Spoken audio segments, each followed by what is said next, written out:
అత్యంత కృప కలిగిన యేసు క్రీస్తు నామములో వాక్యాన్ని వింటున్న బిడ్డలందరినీ కూడా దేవుడు సమృద్ధిగా దీవించి ఆశీర్వదించును గాక. ఆమేన్. ప్రియ దేవుని పిల్లలారా, అందరూ ఎలాగున్నారు? బాగున్నారు కదూ? ఉదయమే లేచి ప్రార్థన చేసుకున్నారా? పరిశుద్ధ గ్రంథాన్ని చదివి ధ్యానించారనైనా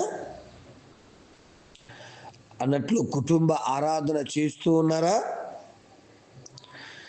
ఆగిపోయిందా?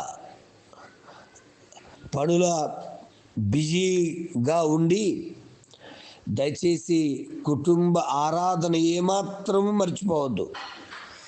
అవసరమైతే ముందుగా ఒక అరగంటన లేచి కుటుంబ ఆరాధనకు మీ సమయాన్ని గడపండి. ఈరోజు మీ స్థితిగతులు మొదట కొంచెంగా ఉన్నా తుదకు మహాభివృద్ధి పొందుదు అన్నటువంటి వాగ్దానం వలె మీ కుటుంబాలు ఆశీర్వదించబడాలి అంటే, మీ జీవితం వర్ధిల్లాలంటే కుటుంబ ప్రార్థన చాలా అవసరం. దైవవాక్యం వింటున్న దేవుని బిడ్డ ఇలా చెబుతూ ఉంటే కొంతమంది అనుకుంటారు, అబ్బో ప్రార్థన చేస్తే గొప్పలమైపోతామా అని. తప్పకుండా దేవుడు తన కాపుదలను, తన అభిషేకాన్ని, తన దీవెనను మనకు అనుగ్రహిస్తాడు. ఉదాహరణ చెప్తాను. యెషయా గారికి 8 మంది అబ్బాయిలు, 2 అమ్మాయిలు, 7 కుమారులను సైనిక విద్య నేర్పించి మరి ఇశ్రాయేలీయుల మొదటి చక్రవర్తి అయినటువంటి సౌలు గారి ఆస్థానములో సైనికులుగా మరి జాయిన్ చేసినట్టుగా మనం చూస్తున్నాం. ఇక 8వ వాడైన దావీదు చిన్నవాడు, మరి ఇతను తీసుకెళ్ళి గొర్రెలు మేపుకోమన్నాడు. బాగా అర్థం చేసుకోండి. ఎన్నడూ దావీదు కూడా అతడు రాజు అవుతాడని ఊహించలేదు. దేవుని బిడ్డలారా, అతని పని ఏంటంటే ఆ గొర్రెలను అరణ్యములో మేపడం, ఆ సమయంలో దేవుణ్ణి ఆరాధించడం, కీర్తనలు పాడుకోవడమే.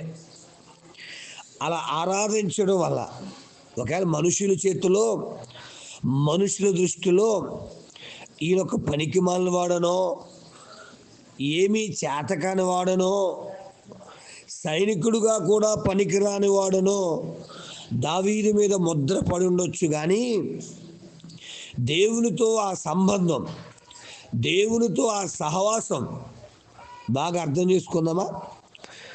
ఆ సహవాసములో ఎదిగిన దావీదు రాజు అయిపోయాడు. బాగా అర్థం చేసుకున్నాం. సైనిక ఉద్యోగం వస్తే చాలు అనుకున్న దావీదుకి సైనికుల మీదే రాజుగా మార్చేశాడు దేవుడు. ఇది గొప్ప కార్యాలంటే. దేవునితో సహవాసం నీ జీవితాన్ని దేవుడు నువ్వు ఊహించిన దానికన్నా అధిక రెట్ల ఆశీర్వాదంతో నింపుతాడు. దావీదు కల్లో కూడా అనుకొని ఉండడు. ఏమని? నేను ఇశ్రాయేలుకు రాజు అవుతానని.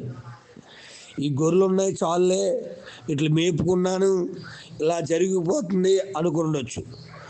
మనుషులు గుర్తించకపోయినా నా ప్రభుతో ఉన్న నీకు సంబంధాన్ని బట్టి నిన్ను నోటితో అన్న మాటలు, లేకపోతే ఎవరైతే నిన్ను తక్కువవాడు చేసి మాట్లాడారో వారి మీదే నిన్ను అధికారిగా మార్చడానికి నా యేసయ్య ఇష్టపడుతున్నాడు. ఇంకొక మాట చెప్పనండి. యేసేపును అందరూ అనుకునేవారు కలలు కనేవాడు వస్తున్నారు అనుకునేవారు. యేసేపు కళ్ళకు దర్శనాలు వస్తున్నాయి. దర్శనాలు వచ్చే కొలది దయచేసి అతని జీవితంలో శోధనలు ఎక్కువవుతున్నాయి. పరిశుద్ధుడిగా ఉండే కొలది అతని జీవితంలో బాధలు ఎక్కువవుతున్నాయి. కానీ ప్రభువుని విడిచిపెట్టలేదు, పరిశుద్ధతను విడిచిపెట్టలేదు. అతడు దేవుని యందు భయభక్తులు విడిచిపెట్టలేదు. ఒకవేళ ఇతడు కూడా అలా పాపములు అన్నలతో కలిసిపోతే ఆ గొర్రెల్ని మేపుకుందుడేమో. కానీ దేవుని యందు భయభక్తులు కలిగి శ్రమలో కూడా క్రీస్తు వైపు చూశాడు. అన్నలు అనుకున్నారు తమ్ముడు పని అయిపోయిందిలా అనుకున్నారు. కానీ దేవుడు ఇష్మాయేలు నుంచి ఐగుప్తు దేశములో కూడా తన పరిశుద్ధత కొరకు నిలబడినప్పుడు కూడా దేవుడు దీవిస్తూ ఉన్నాడు. చివరికి తన అన్నలకు యోసేపే దిక్కయ్యాడు. ఐగుప్తు దేశం అంతటికి అధికారిగా మార్చబడ్డాడు. తమ్ముడా, చెల్లి, అక్క, అన్న, నీ ఇంటి వారు నిన్ను హేళన చేస్తున్నారా? నీ స్నేహితులు నీకేమీ చేత కాదు అని నిన్ను తక్కువగా చేసి మాట్లాడుతున్నారా? భయపడకు. దేవునితో ప్రార్థన సహవాసం, దేవుని కొరకు పరిశుద్ధ జీవితం కలిగి ఉండు. యోసేపును ఎలాగ తన అన్నల మధ్య గొప్పవాడిగా నిలబెట్టాడో నిన్ను అలా నిలబెట్టడానికి ఇష్టపడుతున్నాడు. ఈరోజు నీకేమీ చేత కాదు అని ఒకవేళ ఒక నత్తివాడువనో, ఒక పొట్టివాడువనో, బలహీనుడువనో అంటూ ఉన్నారేమో. మోషే నత్తివాడైనను అతడు ఐగుప్తు దేశం నుంచి మిద్యాను దేశానికి పారిపోయి 40 సంవత్సరాలు నలిగిపోయిన జీవితంలో ఉన్నను దేవుని చిత్తము అతని పట్ల తప్పకుండా నెరవేరింది. మనుషులందరూ మోషేలో ఒక గొర్రెల కాపరిని చూశారు తప్ప దేవుడు ఒక మంచి అడ్మినిస్ట్రేటర్ని చూశాడు. ఈరోజు నిన్ను జీవితంలో కూడా యేసయ్యతో ఉన్న సంబంధం, యేసయ్యతో ఉన్న ప్రార్థన జీవితం, ఆ సహవాస జీవితం నిన్ను అవమానించిన వారి దగ్గరే ఆశీర్వాదకరముగా మార్చడానికి ఇష్టపడుతున్నాడు. నీకేమీ చేత కాదు అన్నవారి మధ్యనే నీవే ఒక రోలర్గా మార్చబోతున్నాడు. మరి ఇంకెందుకు ఆలస్యం? ఆయనతో సంబంధాన్ని కొనసాగిస్తూ ప్రతి విషయంలో దేవుని దగ్గర నీ సమయాన్ని గడుపుతూ దైవ చిత్తానికి లోబడు.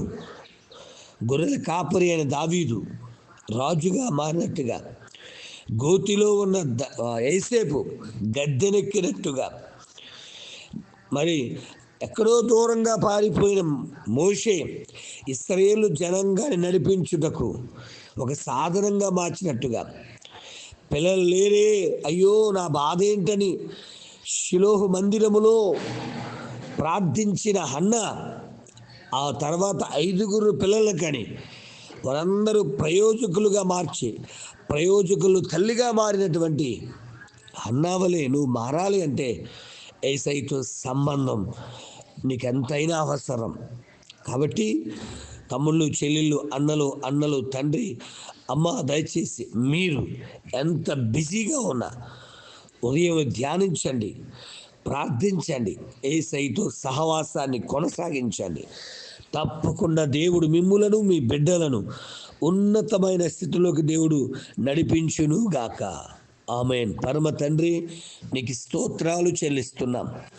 యేసు నామములో అయా, మనుషులు మమ్మల్ని చేత కాని వారు అని ఉండొచ్చు, కానీ మీతో ఉన్న సంబంధం, మీతో ఉన్న సహవాసం, మీతో ఉన్నటువంటి ఆ అనుబంధం మమ్ములను, మా జీవితాలను మేము ఊహించిన దానికంటే ఎక్కువ అయిన స్థితిలో నిలబెడుతుంది కనుక ఈ వాక్యాన్ని విని నీతో సంబంధాన్ని, సహవాసాన్ని కలిగి ఉండాలని ఆశపడుతున్న బిడ్డలను మీరు దర్శించి ఉన్నతమైన స్థితిని అనుగ్రహించి, వారి కుటుంబాలు ఏదైనా శోధన ఉంటే, వారి కుటుంబాల్లో నెమ్మది లేని స్థితిగతులుంటే, వారి కుటుంబాల్లో ఇబ్బందికరమైన పరిస్థితులుంటే, ఎవరికి చెప్పుకోలేని స్థితుల్లో వారు ఉంటే, అయ్యా ఒక దైవజనుడిగా ఈ కుటుంబాల కొరకు ప్రార్థిస్తుండగా మీరే దర్శించి ఆ సమస్యల నుంచి విడుదలపరిచి సంతోషముతో నింపి నడిపించి బలపరచమని,